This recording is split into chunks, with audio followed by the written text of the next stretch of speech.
জুলাই সনদে কেন ৭১ উল্লেখ থাকবে?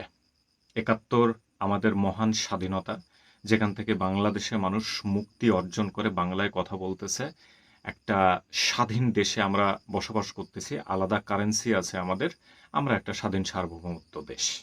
ঠিক আছে, ৭১ একটা মহিমান্বিত একটা অর্জন বাঙালি জাতির জন্য। বাট আমার কোশ্চেন হচ্ছে যে জুলাই সনদের মধ্যে ৭১ কেন ঢুকাইতে হবে?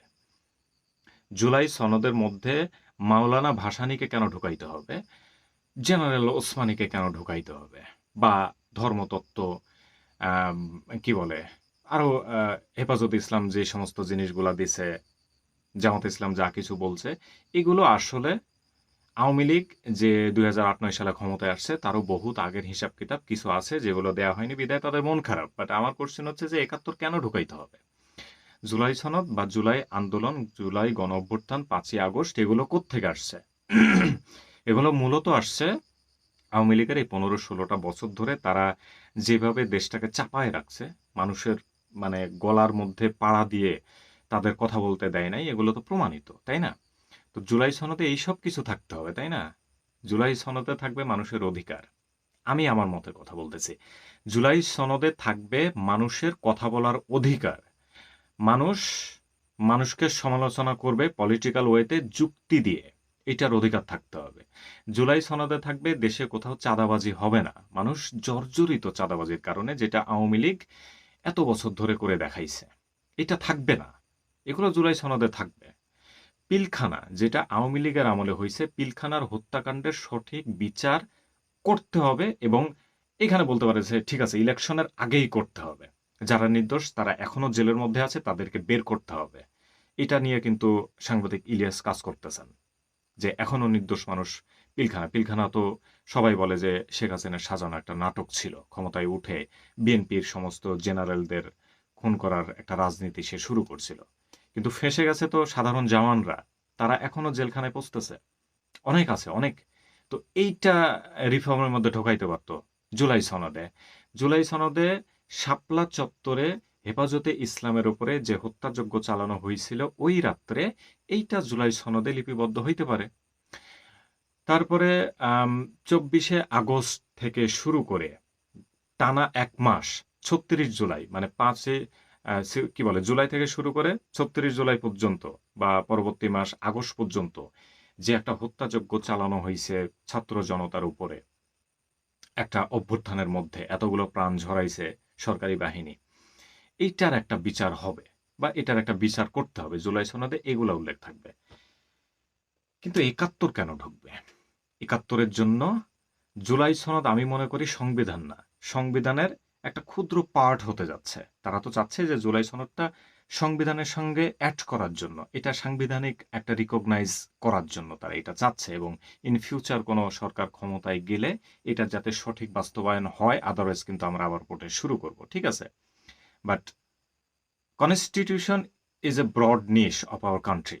সো এই ব্রড নিশের কোনো একটা পার্টের সঙ্গে এই জুলাই সনদ কিন্তু যুক্ত হবে। সো ৭১-কে টেনে নিয়ে এসে জুলাই সনদের মধ্যে ঢুকায় ওইটা কনস্টিটিউশনের একটা ক্ষুদ্রতম পার্টে পিন আপ করা, এটার সাথে আমি একমত না। ৭১-এর যত প্রবলেম আছে এইটা মেইন কনস্টিটিউশন, মেইন সংবিধানের মধ্যে ঢুকবে, মেইন জায়গায় প্রয়োজনে প্রথম পৃষ্ঠায় লাগাইতে হবে যে ৭১-এ যত প্রবলেম আছে, কি চাওয়া পাওয়া না সবকিছু, এটা প্রথম পাতায় লাগাইতে হবে। মাওলানা ভাসানী বাংলাদেশের মানে সমস্ত পলিটিক্যাল নেতাদের নেতা, সমস্ত পলিটিক্যাল যে রাজা আছে তাদের রাজা, পলিটিক্যাল মানে কি বলে, জনক, বাংলাদেশের পলিটিক্যাল জনক বলা হয় মাওলানা ভাসানীকে। তো উনাকে আপনি জুলাই সনদে কেন ঢুকাবেন? উনাকে সম্মানের সহিত কনস্টিটিউশনের প্রথম পাতায় রাখেন, একদম উপরে মাওলানা ভাসানীর নাম লিখে রাখেন, ওনার অবদানের কথা লিখে রাখেন। জুলাই সনদের মধ্যে ঢুকায় মান সম্মান নষ্ট করার কি দরকার ৭১ এবং ভাসানী, জেনারেল ওসমানীর? It's my opinion, it's my opinion. এটা মানে আমি রিসার্চ করে দেখলাম যে না, এটা অসম্মানজনক কাজ। জুলাই সনদে শুধুমাত্র থাকবে আওয়ামী লীগের কুকীর্তি সহ দেশের শাসন ব্যবস্থা, দেশের আইনি ব্যবস্থা, সাধারণ মানুষের ভাগ্য পরিবর্তন যে হইতে দিচ্ছে না, এতদিন ধরে দেয়নি, এটা যাতে না হয়, এইসব থাকবে।